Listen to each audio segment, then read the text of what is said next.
नमस्कार दोस्तों, मैं अंकुर उपाध्याय स्वागत करता हूं आप सभी का आपके अपने YouTube channel share market analysis में। एक और हॉस्पिटल कंपनी ने बड़े शानदार नंबर पेश कर दिए हैं और मुझे लगता है इन नंबर्स के दम पर ये शेयर वेंसडे यानी परसों के ट्रेडिंग सेशन में एक बढ़िया तेजी में रहना चाहिए। लगभग 3 से 5% की तेजी में उम्मीद लगाकर चल सकता हूं, क्योंकि ये स्टॉक नॉर्मली जब भी कोई खबर होती है पॉजिटिव है तो पॉजिटिव रिएक्शन, नेगेटिव है तो नेगेटिव रिएक्शन देने के लिए जाना जाता है।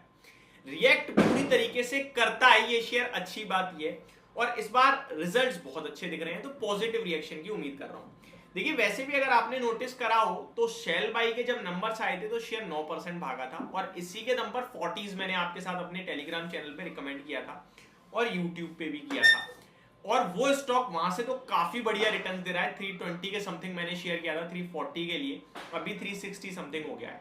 अपोलो हॉस्पिटल के नंबर्स भी आपको याद होंगे, रिजल्ट के बाद 3.5-4% ऊपर।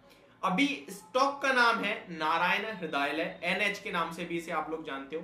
नारायण हृदयालय की बात की जाए तो बड़े शानदार नंबर आए हैं। आज स्टॉक आधे % गिरकर बंद हुआ है, लेकिन पहले रिजल्ट्स पे बात करते हैं, फिर स्टॉक के ऊपर आऊंगा।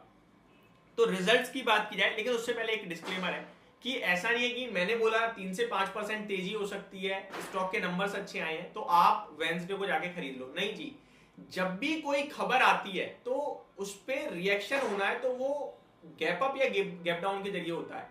अब स्टॉक ऊपर खुल जाए 3%, मैं तो कह दूंगा मेरा टारगेट डन, लेकिन आप 3% पे खरीद लो कि अंकुर भाई ने तो बोला है 5% तक जा सकता है तो इस बीच में मेरा पैसा बन जाएगा, और वो स्टॉक 3 की जगह लास्ट में 1% बढ़कर बंद हो गया तो आपको लॉस हो गया, मैं भी ठीक हो गया।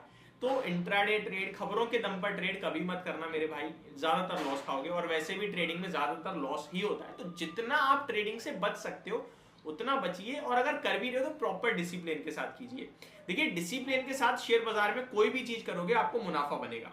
ये चीज बिल्कुल गलत है कि ट्रेडिंग में लॉस होता है। डेफिनेटली डेटा कह रहा है 10 में से 9 लॉस करते हैं, लेकिन वो 9 ना डिसिप्लिन नहीं रखते। उनका प्रॉफिट 2 पॉइंट का है, लॉस 10 पॉइंट का है, तो कैसे ही आप पैसा बना लोगे। एग्जैक्टली सिमिलर चलो ना, ट्रस्ट में आपका खुद का रेशो अच्छा निकलेगा। अब आ जाता हूं मैं रिजल्ट्स पे, फालतू की बातें छोड़ते हैं। अगर मैं रिजल्ट्स की बात करूं, कंसोलिडेटेड नेट प्रॉफिट 169 करोड़ से बढ़कर 227 करोड़ का हो गया है साल दर साल, तो बढ़िया जंप है।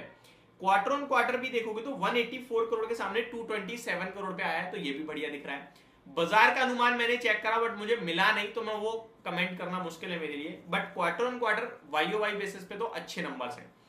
साथ ही साथ रेवेन्यू की बात की जाए, 1140 करोड़ के सामने 1305 करोड़ का रेवेन्यू कंपनी ने ईयर ऑन ईयर बेसिस पे पेश करा है, जो कि काफी अच्छा माना जाएगा। And quarter on quarter 1233 crore के सामने 1305 करोड़ का, तो क्वार्टर ऑन क्वार्टर एंड साल दर साल दोनों जगह थम्स अप मिलेगा इस स्टॉक के नंबर्स को।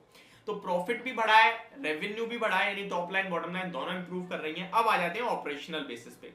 कामकाजी मुनाफा देखोगे तो वो 275 करोड़ से बढ़कर 326 करोड़ का हो गया है ईयर ऑन ईयर बेसिस पे, तो बहुत अच्छा है। मार्जिन 24.08% से बढ़कर 25.02% पे आ गए हैं, तो 25% के मार्जिन मुझे लगता है बाजार डेफिनेटली से थम्स अप देगा ही देगा, क्योंकि इतने शानदार नंबर्स को भी अगर बाजार थम्स अप नहीं देगा तो फिर क्या ही होगा। अब आ जाते हैं टेक्निकल। देखिए, 1084 पे स्टॉक आ गया, ऑलरेडी बहुत भागा हुआ शेयर है, 32 के पी पे ट्रेड करता है, तो महंगा अभी भी नहीं है। इस स्टॉक में एक बेस क्रिएशन हुआ है कंसोलिडेशन में, और वो बेस काफी नीचे 986 पे, और इस रेंज का टॉप जो है वो ऑलमोस्ट टॉप पे ही खड़ा है 1080 या फिर 1100। तो अब यहां से तेजी बनेगी तो ये ब्रेकआउट है, और वो तेजी आपको कहां तक लेके जाएगी, 52 वीक हाई 1130 रुपए वो ब्रेक करेगा तो फिर फ्रेश लाइफ हाई की तरफ चल देगा, और मेरे को लगता है ये जाना चाहिए नंबर्स के बाद। 2019 में शेयर का भाव 200 रुपए था और आज ये स्टॉक आपके लिए 1100 रुपए हो गया, और इन नंबर्स के बाद मेरे को लगता है ये 1200-1300 हो जाए तो कोई बड़ी बात नहीं है। तो ये स्टॉक टू वॉच है, वैल्यूएशन रीजनेबल है, अच्छा शेयर है, बट मैं खरीदने की राय नहीं दूंगा, क्योंकि एक रेंज प्ले हो रही है, उस रेंज के ऊपरी हिस्से पे ब्रेकआउट होगा तो मेरे लिए सपोर्ट नहीं बनेगा। मेरे पास सपोर्ट नहीं है, मतलब मेरे पास स्टॉप लॉस नहीं है, मेरे को निकलने की पोजीशन ही नहीं पता। और मैं हमेशा कहता हूँ शेयर बाजार एक ऐसा चक्रव्यूह है जिसमें एंट्री कोई भी ले लेता है, एग्जिट नहीं ले पाता। शेयर मार्केट में एग्जिट मिलना बहुत मुश्किल है, और एग्जिट पे फोकस करना है हमें।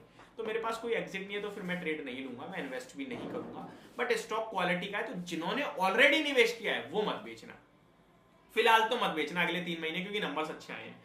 होप आपको ये पूरी वीडियो समझ में आई होगी। Thank you so much for watching this video, have a great day guys.